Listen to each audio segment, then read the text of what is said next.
விவசாய வளர்ச்சி குறைவுக்கு தமிழக அரசே காரணம் என்று பாமக தலைவர் அன்புமணி ராமதாஸ் குற்றம் சாட்டியுள்ளார். இது தொடர்பாக அன்புமணி ராமதாஸ் அறிக்கை வெளியிட்டுள்ளார்.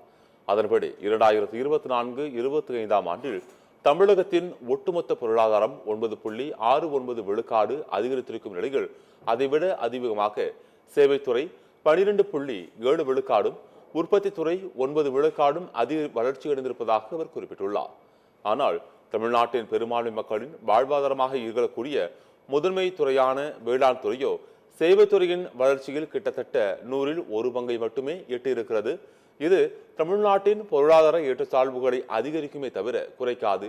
ஆண்டிற்கு 6 விழுக்காடு வளர்ச்சி எட்டப்பட்டதால் தான் வேளாண்மை லாபம் தரும் தொழிலாக மாறும். அதை இலக்கு வைத்து அரசு நடவடிக்கை எடுக்க வேண்டும். வேளாண்மை துறை வளர்ச்சியை முதன்மை நோக்கமாக கொண்டு அதற்கான சிறப்பு திட்டங்களை தமிழக அரசு செயல்படுத்த வேண்டும் என்று தெரிவித்துள்ளார்.